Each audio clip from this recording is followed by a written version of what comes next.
integra o convênio de cooperação entre a Universidade Federal de Minas Gerais e a Universidade de Sevilha, que vai aí, como desde ontem nós estamos falando, com 11 anos, integra o Centro de Estudos sobre a Presença Africana no Mundo Moderno, CEPAM, aqui na Francisco UFMG, o grupo de pesquisa do CNPq, UFMG, Escravidão, Mestiçagens, Trânsitos de Culturas e Globalização, séculos XV e XIX, e finalmente o grupo sediado na Universidade de Sevilha, chamado Mercatrato. Com isso, eu apresento então o nosso conferencista e, sem mais delongas, passo a palavra a ele para que ele possa iniciar a sua conferência de hoje. Muito obrigado, Eduardo. Obrigado a você, Tocayo. Para mim é um prazer estar aqui, voltar depois daqueles anos tão intensos, mas tão bons aqui, né? Estou muito agradecido às Minas em particular, mas também ao Brasil, né? Por aquela experiência. Eu vou falar em espanhol porque é a primeira vez que eu faço uma conferência de uma hora, então, para no meter la pata, voy a hablar en español, pero muy devagar, ¿tá? Antes de comenzar, y aprovechando que aquí hay mucho joven historiador, estaba pensando ayer, mientras preparaba la presentación, en esa primera experiencia en el archivo. La primera vez que entramos en los fondos, que tocamos los papeles, que empezamos a leer, siempre con miedo, ¿no? Yo estaba temblando, estaba cagado. Hay un vídeo de Guardiola, muy famoso, donde le habla a unos alumnos de grado en México sobre la pasión, ¿no? Él dice que la pasión la descubrió con 4 años, dando un toque de balón. Yo no tuve el don del fútbol, tampoco soy muy habilidoso en casi nada, pero descubrí mi pasión, mi vocación en un archivo. No sé a vosotros si os pasó, pero yo lo encontré entre papeles viejos. Concretamente en el Archivo Arzobispal de Sevilla, con este documento. ¿Puedes pasar, Luis, por favor?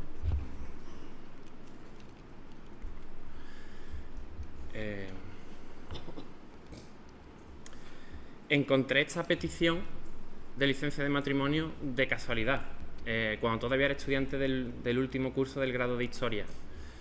El profesor José Manuel Díaz Blanco era uno de los profesores que impartía la asignatura de técnicas y metodología, y creo que con bastante acierto en esta materia, que se presta a una pequeña inmersión en los archivos, una primera investigación, nos invitó a acudir a los archivos históricos de Sevilla. Pero además lo hizo como en su día lo hiciese Antonio Domínguez Ortiz, es decir, sin buscar nada predefinido de antemano, es decir, dejando que las historias nos encontrasen a nosotros.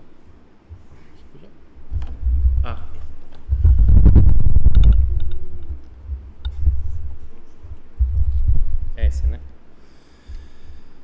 Es decir, como decía, dejando que las historias fuesen las que nos encontrasen a...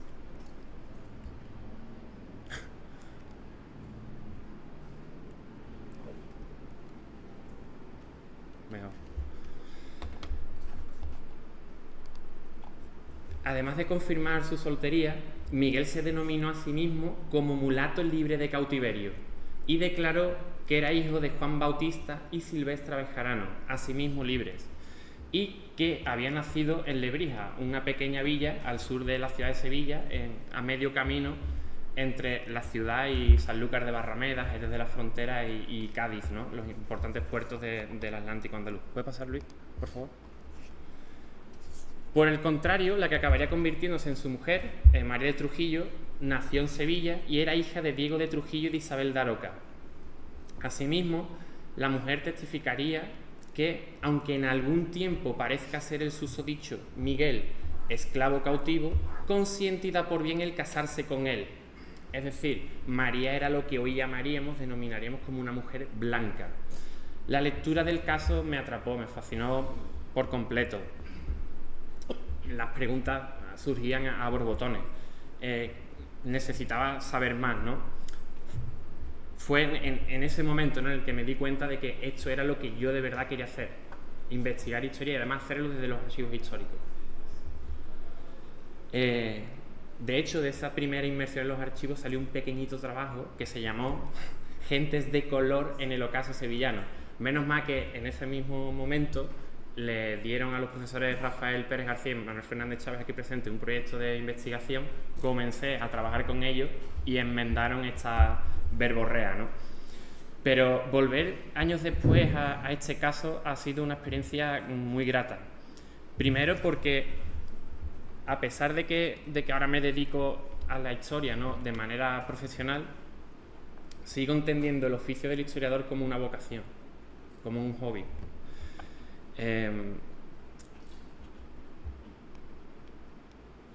Una mirada que tal vez me parece interesante destacar aquí, ¿no?, como dije antes, tanto investigador joven. Y segundo, ya entrando en materia, por lo que aquí nos ocupa, ¿no?, el caso es tremendamente interesante. Reúne la complejidad de la experiencia de la esclavitud en el sur peninsular y más concretamente en Sevilla, ¿no? Un agente histórico que aparece calificado como criollo y también como mulato, una etiqueta empleada en aquella sociedad para indicar el mestizaje entre personas blancas y negras fundamentalmente, ¿no? Y claro, también muy interesante la alusión a la condición jurídica, ¿no?, libre de cautiverio, una fórmula usada fundamentalmente para designar a personas que habían podido libertarse y salir de la esclavitud. Pasa, Luis, por favor.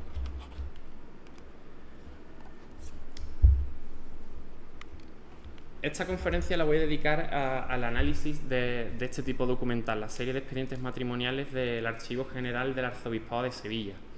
Estos expedientes constituyen, en realidad, peticiones de licencia de matrimonio, o sea, constituyen un procedimiento previo al sacramento en el que los solicitantes acreditaban su voluntad y libertad mediante sus confesiones y la de los testigos presentados por ellos mismos para ser amonestados y poder casarse. Se dirigía fundamentalmente a extranjeros y foráneos al arzobispado y también incluían a negros y moriscos. La naturaleza del examen eclesiástico hace de estos expedientes, bueno, historias de vida realmente ricas. Las preguntas realizadas por el juez vicario se dirigían a extraer todos los datos biográficos y las trayectorias vitales de estas personas. Permiten conocer los lugares de nacimiento, muy interesante en el caso de los africanos. Los procesos de cautiverio también mencionan que lo cautivaron, algunas veces hasta cómo. Las trayectorias de los contrayentes, ¿no?, que en el caso de los esclavos podían recorrer los 3 continentes, ¿no?, pasar por diferentes señores. La constitución de redes de sociabilidad con otros agentes históricos en este caso, ¿no?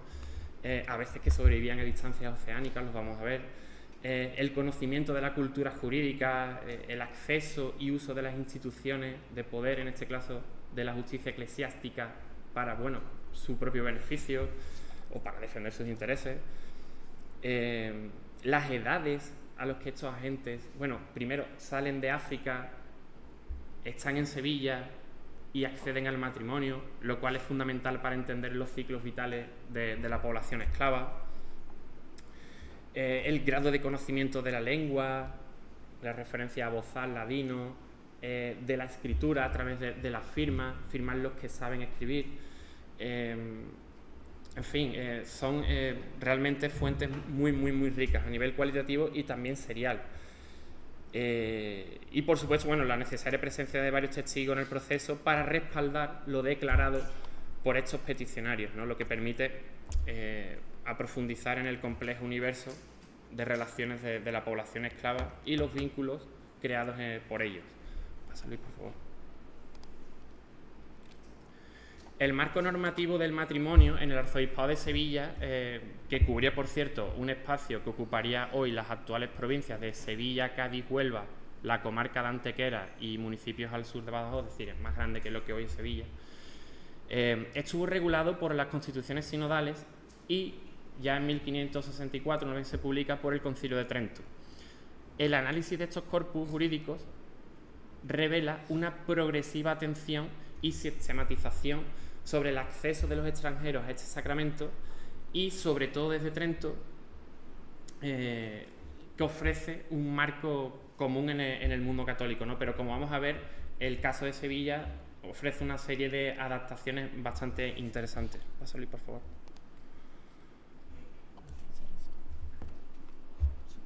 Pero va. Un paso decisivo en esta regulación, ¿no?, del matrimonio lo conforma el capítulo 36 de las Constituciones sinodales del arzobispo Diego de Deza, que se celebraron en el año 1512.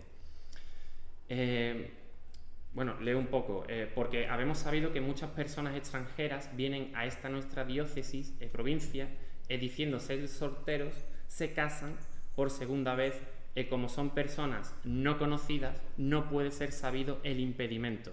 Es decir, están temiendo casos de bigamia. Por tanto, mandamos que ningún cura ni clérigo de nuestra diócesis case ni despose los tales extranjeros sin licencia de nuestros provisores o jueces, o sin que traigan testimonio de cómo son personas libres para se casar o de cómo fueron amonestados en su diócesis, en la iglesia de su parroquia, si no se halló impedimento a dicho matrimonio, ¿no?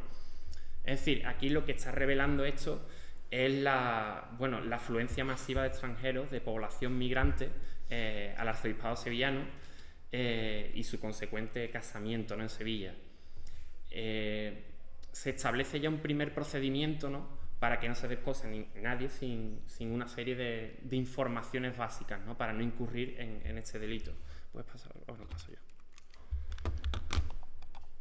Claro, la constitución del monopolio del comercio con América en 1503, con la Casa de la Contratación, el volumen de los negocios y mercancías que se van a concentrar en el puerto, pues van a propiciar que a Sevilla lleguen miles y miles de personas buscando, bueno, mejorar sus perspectivas vitales, pero todo, claro, dependiendo también de una suerte dispar de oportunidades, ¿no?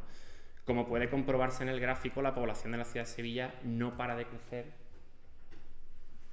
desde mediados del siglo XV, pero claro, sin embargo, desde la década de 1530 el crecimiento es brutal. La ciudad se triplica en apenas 50 años.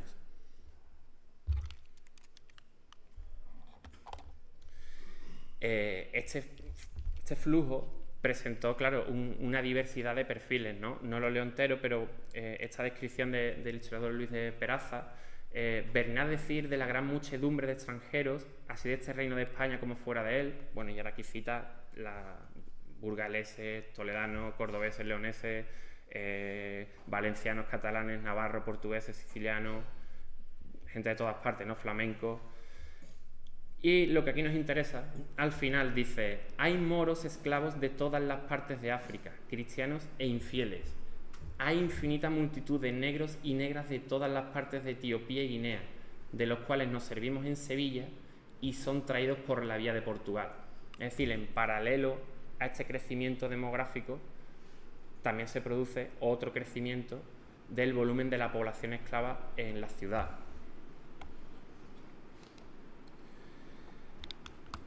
Será después de Trento, una vez se sistematice el procedimiento de la petición de licencia, cuando se haga alusión por primera vez a negros y moriscos en las constituciones sinodales de Sevilla, concretamente en las del arzobispo Rodrigo de Castro. Dice así, ¿no? Nuestro juez de la Iglesia no dé a persona alguna extranjero o de fuera de nuestro arzobispado licencia para contraer matrimonio sin hacerse las moniciones, es decir, los avisos, en la naturaleza de los contrayentes.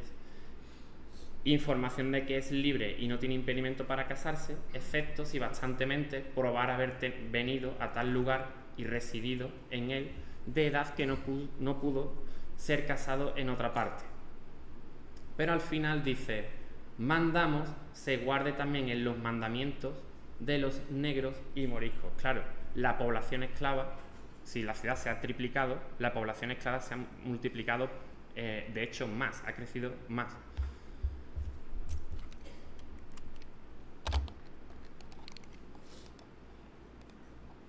Como podemos ver en ese gráfico, bueno, se describe la evolución del porcentaje de población esclava en la ciudad desde el año 1500 aproximadamente hasta el año 1650, y podemos ver cómo a partir de la segunda mitad de la década de los años 20 el porcentaje de población esclava se dispara, pasa prácticamente de menos del 1% a prácticamente un 10% a finales de la década de los años 60.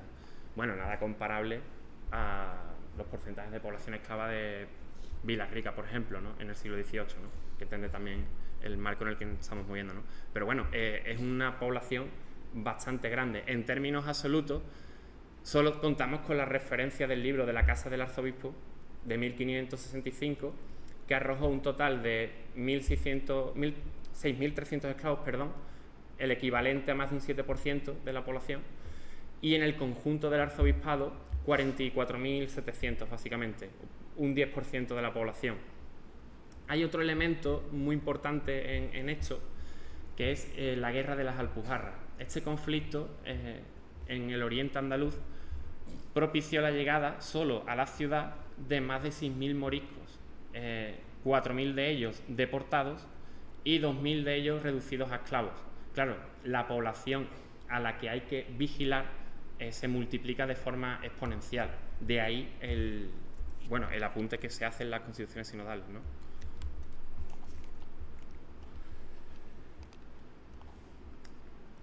De hecho, 20 años después, las vigilancias van a crecer, se van a acrecentar.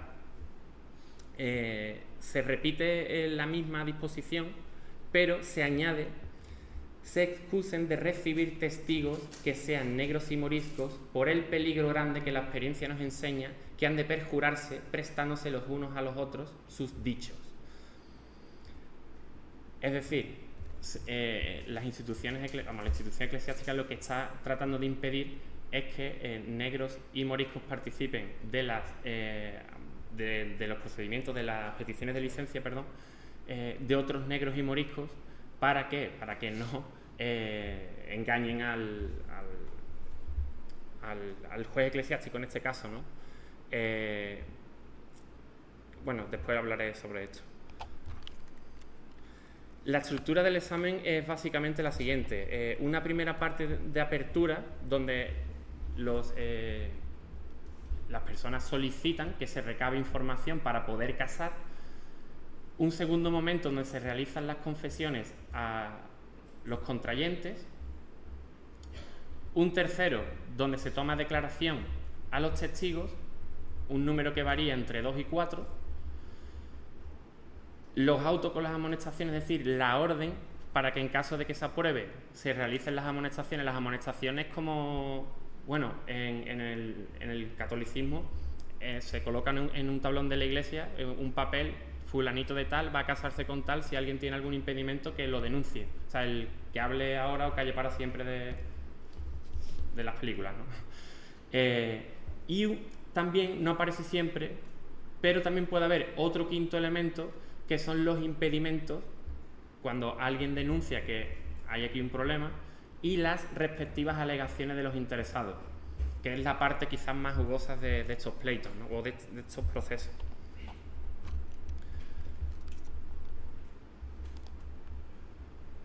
Claro, la riqueza del propio expediente permite hacer, pues, básicamente estas preguntas, ¿no? Conocer los lugares de procedencia de los contrayentes, la edad a la que salían de sus tierras, las trayectorias biográficas en torno a estas preguntas, es decir, si fueron cautivados, las ventas y tránsitos geográficos de estas personas, el grado de conocimiento de la lengua, la administración del bautismo. Hay veces que mencionan que lo bautizan siendo bozal. También la administración de la confirmación, la viudez y la conformación de las segundas nupcias también, y la causa de mortandad de los fallecidos, vamos. El tiempo de residencia en Sevilla y el arzobispado hasta la petición. Tienen que constatar que efectivamente no han estado saliendo, sino que han permanecido siempre en el mismo lugar. La composición del matrimonio según la condición jurídica y la categoría descriptiva de los solicitantes. La edad a la que contraen matrimonio. El conocimiento de la escritura a través de las firmas. Y, por supuesto, el mundo de los señores, ¿no? ¿Quiénes son los señores? Y también, ¿quiénes son los testigos? Sexo, edad, tratamiento, es decir, se utilizan el don o la doña, la condición jurídica, categorías descriptivas, los oficios, los estados, el nivel de alfabetización, la vecindad, muy interesante, las situaciones de proximidad espacial, el tiempo que conocen a los contrayentes, también muy interesante. Y por supuesto, y esto relacionado, este último ítem, relacionado con el quinto de los elementos que hacía referencia antes, el matrimonio como un espacio de conflicto entre señores y esclavos. Bien, ¿de dónde procedían? Bueno, la mayor parte de los esclavos y horros también constatados en la primera mitad del siglo XVII corresponden básicamente con esclavos que llegan en un arco geográfico que va desde los ríos de Guinea básicamente, es decir, la Alta Guinea, a el Golfo de Guinea y las islas de Cabo Verde y Sao Tomé. Dominan con bastante claridad. Es un momento, sobre todo a principios del 17, en el que el tráfico desde Cabo Verde se relanza y Cacheu ocupa un papel importante, pero ello contrasta con los bajos datos de Angola. Me ha sorprendido, no había realizado la cuantificación hasta ahora y esperaba más, porque es un momento, sobre todo en las décadas de 1610, 1620, que los esclavos que salen de Angola copan prácticamente todos los mercados del mundo atlántico, ¿no? Ello puede deberse al mantenimiento de ciertas prácticas afectivos y familiares que necesariamente quedaban al margen del matrimonio católico, ¿no? Como la poligamia, el mantenimiento de relaciones sexuales libres antes del matrimonio, es decir, relaciones sin necesidad de casar. Como los esclavos de Angola, los de Berbería también presentan un predominio masculino. Y estos esclavos, los procedentes del norte de África, van a destacar sobre todo a partir de 1630, cuando el tráfico esclavista negro africano va a decaer. También existe un flujo de esclavos negros que no nacieron en África, sino que lo hicieron en América, sobre todo en la región del Caribe, ¿no? Ciudades como Cartagena de India, Veracruz, La Habana, Santo Domingo, van a aparecer aquí esclavos también, aquí, bueno, en Sevilla. También presentan, por cierto, un marcado carácter masculino. Por el contrario, entre los solicitantes nacidos en la península ibérica destacan claramente las mujeres. Tal vez por ello detectemos en estas mujeres, precisamente, más horras y nacidas libres que en el resto de las procedencias, ¿no?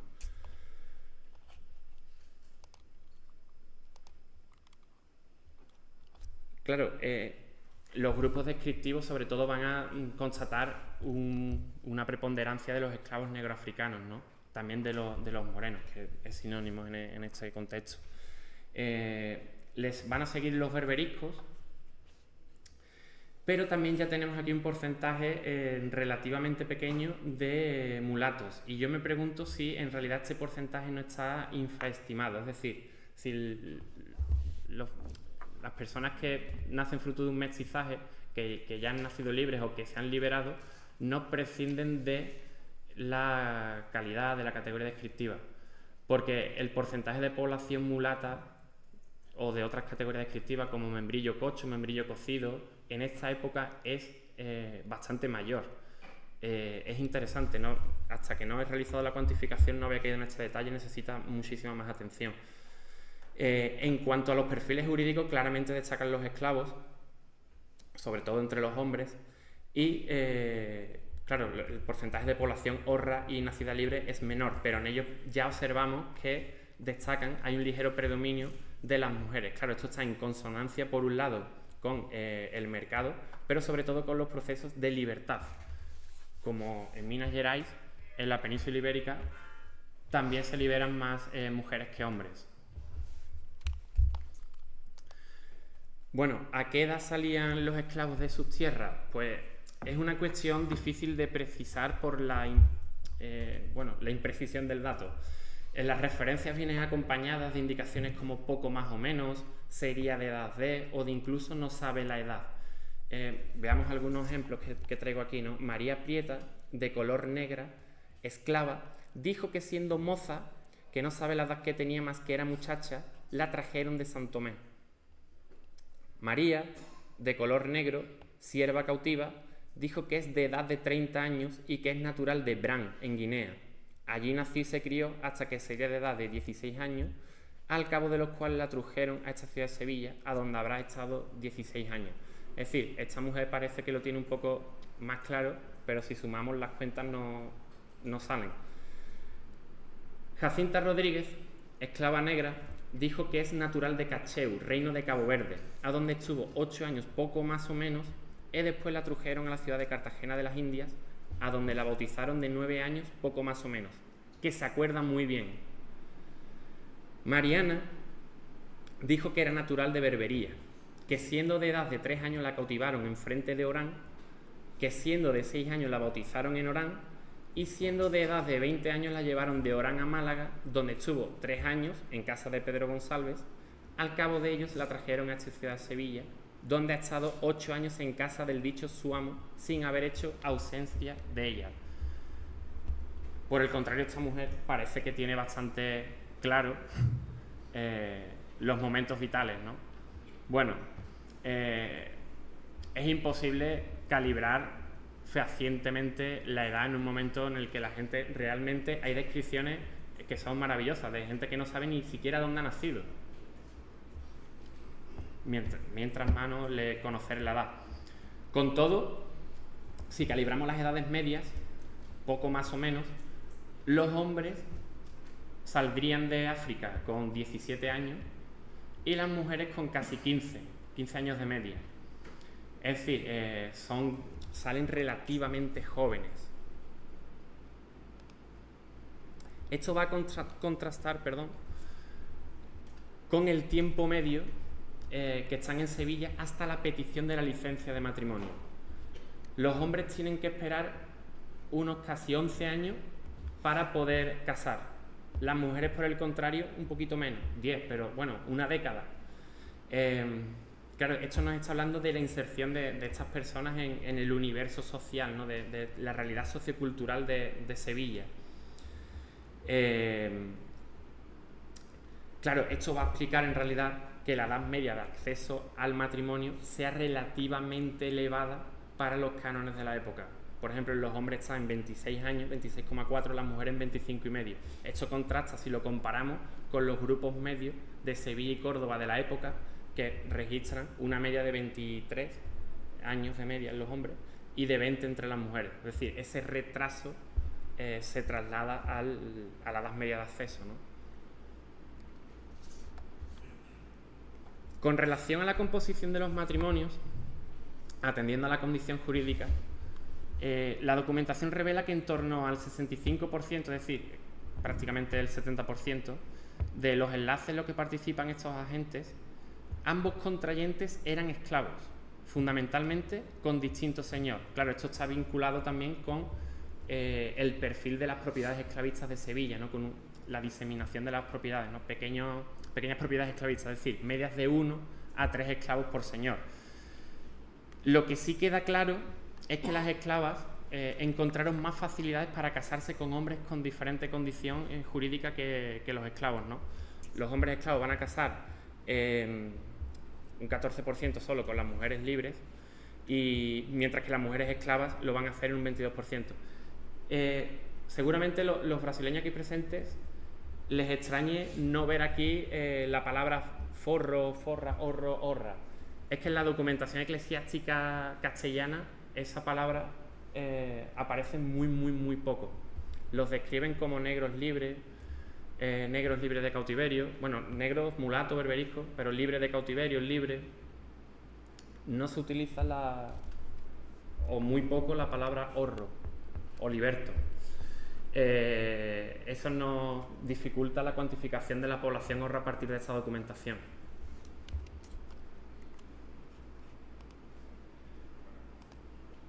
Traigo aquí un cuadro reconstruido a partir de registros de bautismos y matrimonios para hacer posteriormente una comparación con los expedientes matrimoniales.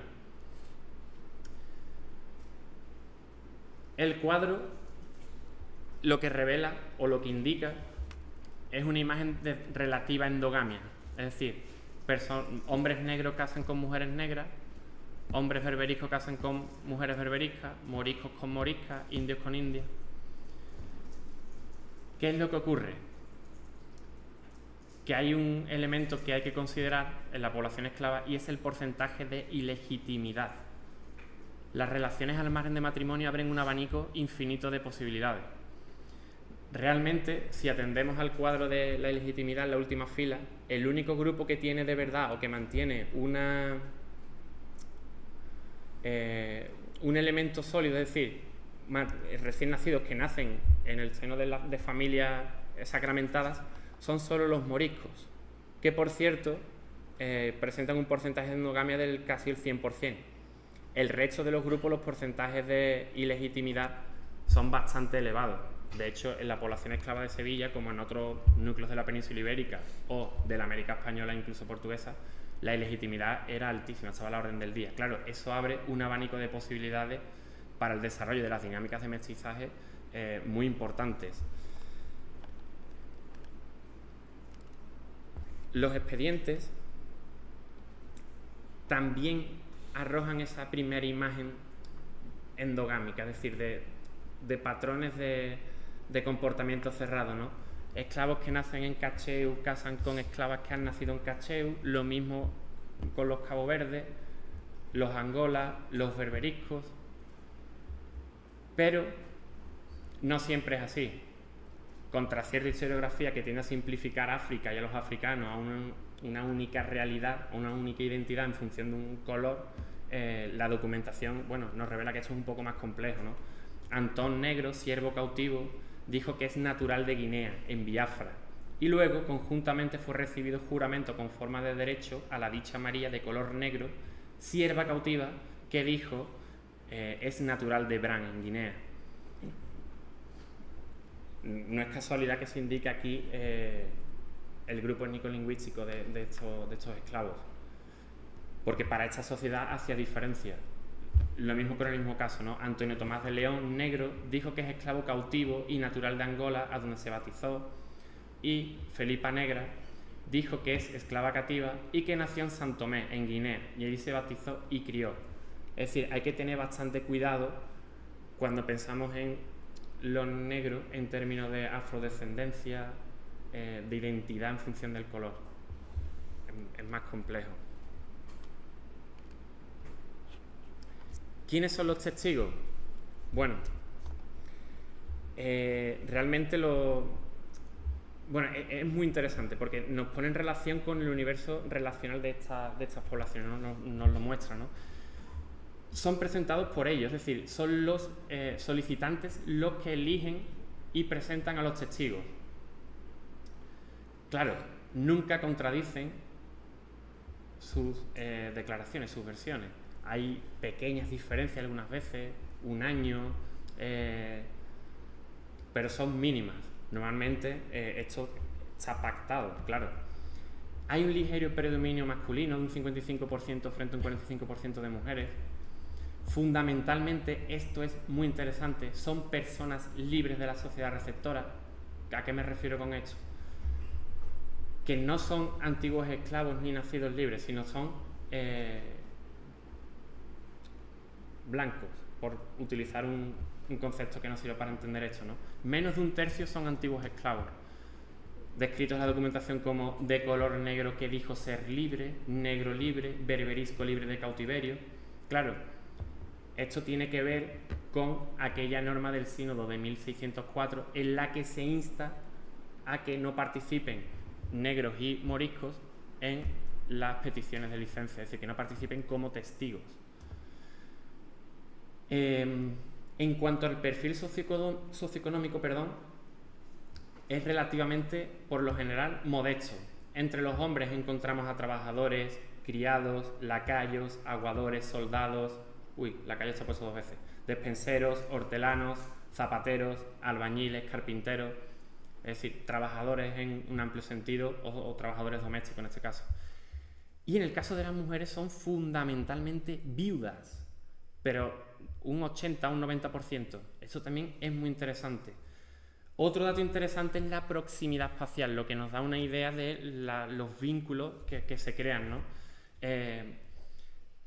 O son de la misma collación, es decir, de la misma parroquia o de parroquias muy próximas. No suelen ser gente de la otra punta de la ciudad. Otro dato que me ha sorprendido es el de la madurez, ¿no? Los testigos presentan una edad media de más de 40 años, 20 años más de media casi que los contrayentes. Es un dato que hay que pensar. Iletrados, claro, solo un 5% sabe escribir. Por la historiografía sabemos que el acceso o la alfabetización en Sevilla estaba en torno al 25%. La población, el universo relacional de los esclavos, la gente no sabe escribir, vamos, solo un 5%. Y otro dato también muy interesante es que son vínculos que se dilatan en el tiempo, unos 10 años de media. Es decir, no suelen presentar a gente recién conocida. En el caso de que lo sean, no se puede descartar que esto esté, quiero decir, que estén mintiendo, claro. Ahí era esto. Bueno, un ejemplo de vínculos extensos en el tiempo, ¿no? Antón de Molina, en nombre de la dicha Marta de color negra, sierva que fue de Juan de Tamaño, presentó por testigo a una mujer de color negra, que por su nombre se dijo llamar María Ortiz y ser libre y soltera, vecina de esta ciudad en la collación de San Miguel, junto al convento de Santa María de Gracia, de la cual fue recibido juramento en forma de derecho y prometió decir verdad y, siendo preguntada, dijo que conoce a la dicha Marta, de color negra, sierva cautiva que fue de Diego de la Concha y agora que lo es de Diego de Juan, del dicho Juan de Tamayo, que la presenta por testigo de 16 años a esta parte poco más o menos, tiempo que es desde que la trujeron de Guinea del haber visto y tratado en esta ciudad de Sevilla, a donde luego dentro de algunos meses la bautizaron y pusieron por nombre Marta. Y en casa del dicho su amo la ha tratado y comunicado hasta hoy, a la que siempre ha tenido como de presente tiene por mujer soltera y libre de matrimonio. Si lo supiese, supiese que fuera casada, esta testigo lo supiera y no podría ser menos por el mucho trato y comunicación que de ordinario en todo el dicho tiempo con ella ha tenido y tiene, socargo claro del dicho juramento, ¿no? Bueno, y cierra con no firmó porque dijo no saber escribir y que es de edad de 40 años, ¿no? Es decir, este es un ejemplo típico de presentación de testigos, ¿no? Son gente que declara conocer a los declarantes, a los solicitantes del matrimonio de hace mucho tiempo.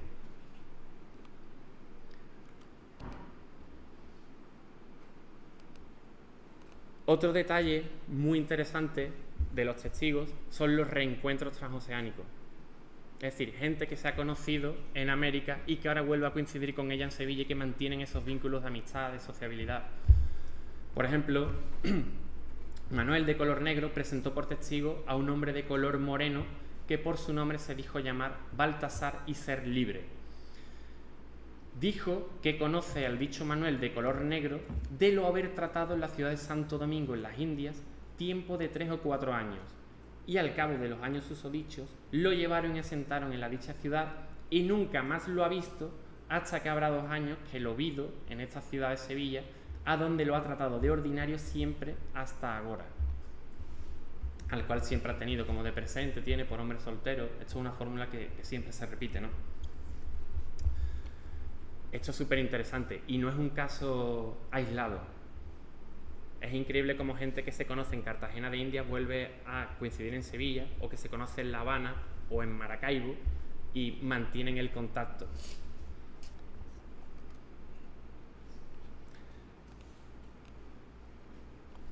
Esto quizás es uno de los aspectos más interesantes, ¿no? El siguiente caso que presento aquí tiene que ver con ese espacio de conflicto que significó el matrimonio de los esclavos. Aunque estaba reconocido por el derecho canónico y las 7 partidas, el acceso al casamiento de los esclavos chocó frontalmente con los intereses...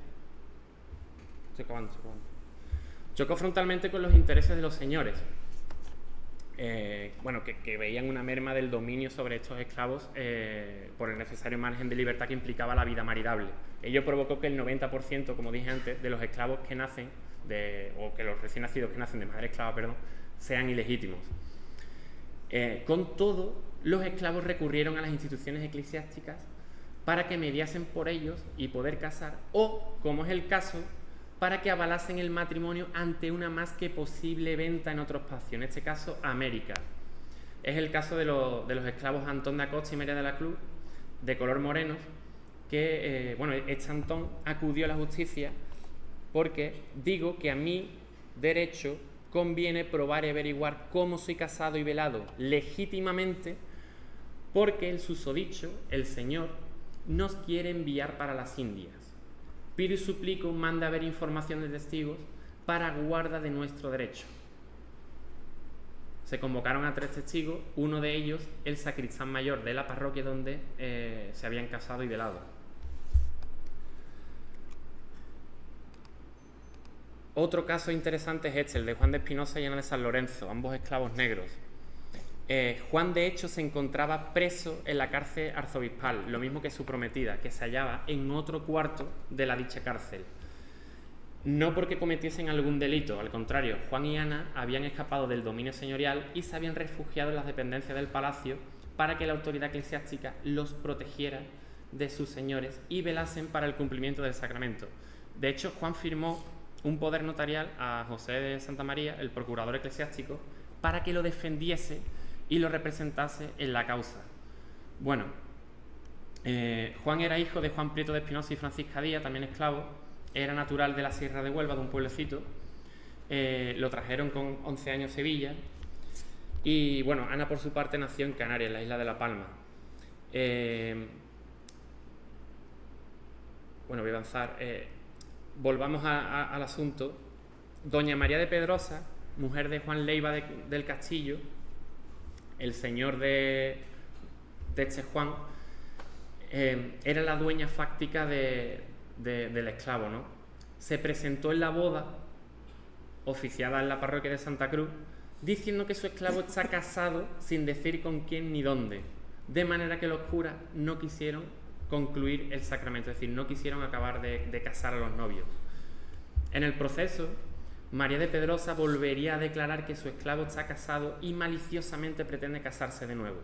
Sin embargo, no aportó más pruebas que esas y, acorralada por la justicia, terminaría confesando que en realidad no tenía cosa ninguna que probar porque ella había contradicho el matrimonio de su esclavo por el derecho de servidumbre y no por otra cosa. Evidentemente el caso acabaría felizmente para la pareja, pero en otras ocasiones el impedimento de los señores pudo traducirse en episodios más conflictivos, ¿no? De violencia en este caso, ¿no? Como Antonio e Isabel, esclavos negros de Clemencia de Alcoba y doña Olaya de Guzmán, ¿no? Antonio, que vive con su señora en una casa en la Puerta del Arenal, en Sevilla, nació en Guinea, lo bautizaron en Cabo Verde, de allí lo llevaron a Sevilla. Isabel, por su parte, también nació en Guinea, pero fue bautizada allá en Sevilla. Y, bueno, ambos presentaron por testigos a personas de su confianza, ¿no? Pues declararon no conocer a sus amos, como se indica en la documentación. Y, bueno, el matrimonio no se pudo consumar. Según narra Isabel, la esclava, Clemencia de Alcoba, la dueña de su prometido, habiéndole llegado noticias del casamiento, lo había encerrado en un aposento de la casa, según la esclava, donde lo había maltratado y justiciado y lo tiene oprimido y arrejado con grillos y cadenas sin le dejar que se case conmigo. Clemencia, además, la señora, había publicado que lo quería vender a un capitán para que se los llevase en la flota hacia América. Ante esto, Isabel suplicó justicia a las autoridades eclesiásticas para censurar, cito, contra la señora y para que libremente deje venir al dicho Antón, su esclavo, a la iglesia de la Magdalena de esta ciudad, donde soy parroquiana, para que el cura de ella nos case y nos dé las bendiciones nupciales por lo saber oculto y escondido y no poder ser habido, y que lo venda, o mejor dicho, que no lo venda, y que lo deje, ir hasta vamos, que se case, es decir, que lo libere, básicamente. Ante esta situación, claro, los jueces decretaron el apresamiento de Antón, es decir, lo metieron en la cárcel arzobispal para poder casarlo.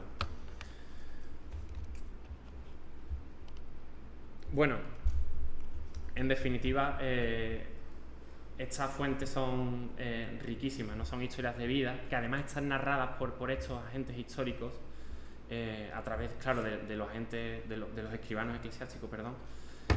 nos hablan claramente de la conformación y el desarrollo familiar, hay un problema que tiene que ver con la representación, ¿no? Ante una población que tiene una tasa de ilegitimidad del 90% y un modelo familiar compuesto fundamentalmente por madres solteras, cabe preguntarse hasta qué punto estas realidades, esto que nos sale en la documentación, es representativo de la realidad hispalense. Con todo, lo que sí está claro, creo, es que complejiza muchísimo la visión sobre el pasado de la esclavitud. Una imagen mucho más compleja, mucho más heterogénea, a nuestros ojos casi contradictoria, pero infinitamente más rica que esa voz pasiva, ¿no? Que se parece imponerse, ¿no? Que intenta reducir a estas personas a ser a sujetos pasivos, ¿no? A esclavizados, ¿no? Y bueno, nada más, quedo a disposición de vosotros. Muchas gracias.